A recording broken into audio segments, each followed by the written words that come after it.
Welcome to the Man Cave Podcast with Dan Casper. Let's do some local sports roundup here, Brandon, because I know this week has been practice for football. Allen Iverson might not like it, but I do. Yes. So first full week of high school football practice. For 11-man teams. Yep. So I've been out and about already. I've taken in 4 already. Yeah. All 4 11-man teams in Chippewa County I've been to. Was at Chippewa Falls on Tuesday for their first day. Okay. And then yesterday I hit up 3 different ones, Stanley Boyd, Bloomer, and Cadott. Okay. So those previews will start rolling out this weekend. Stanley Boyd will be coming up this weekend. We'll have Cadott.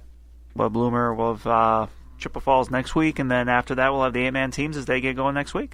So, I mean, good video work, by the way. Part of it was a process of a couple weeks ago when I was getting in my car in this very parking lot, I broke my work phone.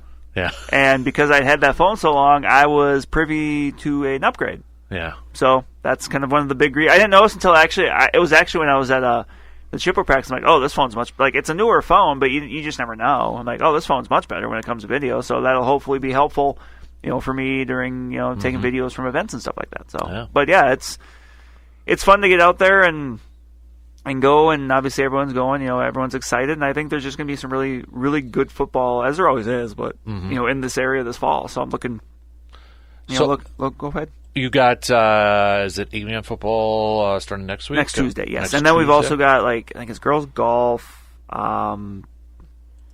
a couple other sports, too, like swimming, girls swimming, and I think it might be also girls tennis, if I remember correctly. Okay. So, I don't remember, but by this time a week from Monday, all sports will be starting. Okay. So, but, not next Friday, but by the time I'm here 2 weeks from today, well, number one, that would be the first Friday of 11-man in the fall, but all right. But it would also be everyone would be underway by then. So I'm gonna throw this out to you. I'm trying to find the exact quote. So our good friend, friend of the program, Peter King. Yeah. I got an email actually a few days ago from him, not to share everything in it, but one of the things that he's doing is a cross country trip. Now he's retired and such, and he's actually going to be taking in the Wisconsin-Iowa football game. Nice. Coming in, but he's also, if anybody has any, if you got a suggestion for a 6 or 8-man football game we should see, send along some ideas. Oh, I got a couple. That's what I was going to ask you over there. So think of, because I'm like, oh, I know the expert when it comes to that. Yeah. That's Mr. Brandon Berg. Okay. For 8-man just football. give me the time frame. All right. So and you can obviously do that off air, but because we got some good. There's some really good teams really around here, so teams. he could see something. Mm-hmm. All right.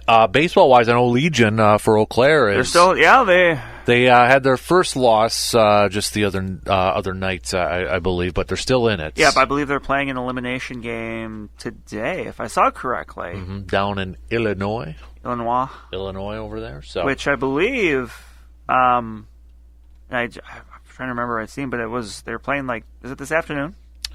Yes, 1 o'clock in an elimination game. They play Owensboro, Kentucky at 1 o'clock. I believe that's the home of the Waltrips of NASCAR fame.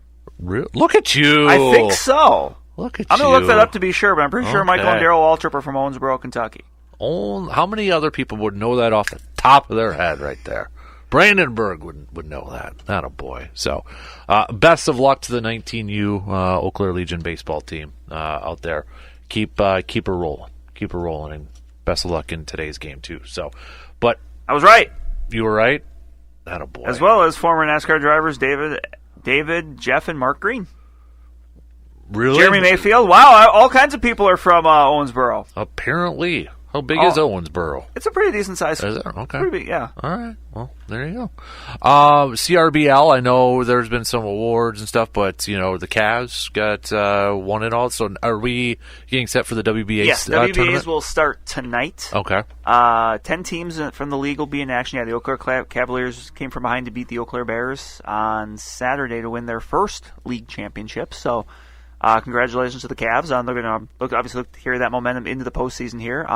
And you've got regionals for both Division A and B. Remember, that's new this year. They've split up. They got kind of the larger areas in Division A and then the smaller ones in Division B. And you've got regionals all around the state, so you got teams playing everywhere. I know Augusta locally hosts a Division B regional. If you wanted to go out and watch them get baseball, they'll be playing in Augusta throughout the weekend. But otherwise, you got people making trips to River Falls and Merrill, and even if you want to hop on 53 North and go to Hagen, they got a regional there. So I think Rapids has got one. There's a bunch of them, but so the regionals you'll have each team will be playing 2 games over the course of the weekend. Okay. Teams with the best records, I believe it's 8 from each division, will move on to next week's finals, where it's a single elimination tournament. So 8 teams to 4 teams to 2 teams to 1 team. So that's getting underway.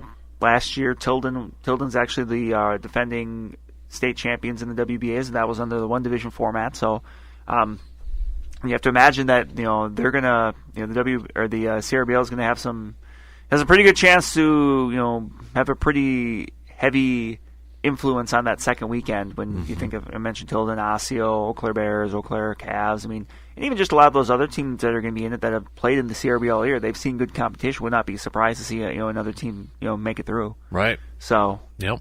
Absolutely. Also, should note too the Babe Ruth team is going to get net starting tomorrow. They're going to be going up against Portland at 3:30. So like some of their pool play. Then the 11th, Southeast Missouri, and then the 12th, Puerto Rico. And then the 13th is Nigeria. So that's kind of cool. Yeah. A little Babe Ruth Babe Ruth team going up against that. So that's their pool play schedule, and that'll begin tomorrow for Eau Claire Babe Ruth. The Express, they fell last night to Thunder Bay, but also Duluth fell. 2 more games in regular season. Both the Express and Duluth are tied. Ooh. They're tied. Ooh. Here's the dealio. So the Express are visiting Madison tonight. They're back at home at Carson against Madison tomorrow. Duluth will be taking on Rochester. Go Honkers! And here's the thing: the Honkers 1.5 back from first Ooh. place. So if they sweep, drama. And if some reason Madison decides to sweep Eau Claire, Rochester could win it. Jeez. So there you got it. We got when you're a sports team, all you hope for is you get to the final couple of days of the regular season with a chance to win your division, and there's a lot of teams that can say that right now. Yep. So the Express will be back at Carson Park tomorrow night. If you got nothing going on, make sure you pack the house and make that a home field advantage for the Express. The final 2 games of the regular season coming up here, and yes, drama. So a lot of scoreboard watching in these next couple days here. So, you looking at my new schedule over there, or what? You're new scheduled up around here a little bit. Yeah, I'm waiting for the. I did have a Badger one, but I got confiscated by the little guy, so I got get another one. But yeah, so. All right. I know tomorrow or next week we'll probably have a little bit more for the prep side with practice stuff. Right. We'll have more underway, and we'll have actually scrimmages next Friday for 11 man. So I might have to check one of those out. Duray Field and Chippewa will have Chippewa Falls, and Eau Claire North will be there. Northwestern and Sparta, I believe. Okay. The one I looked it up though. I think the one you like to talk about, the Medford Regis. I think that one's in Menominee this year. Is it in Menominee? If I remember correctly from what I see before, I'll check in the break and correct myself if not. But I believe that one, and Edgar, I believe is the other one. That's obviously 4 pretty high profile programs. Wonder if Coach Sins will allow me to come on and check it out. I'll have to reach out. Makes sense, though, because Coach Jacobson, who's the assistant at Menominee, is also a Medford graduate. So, made a little connection. Cover all the grounds. Yep.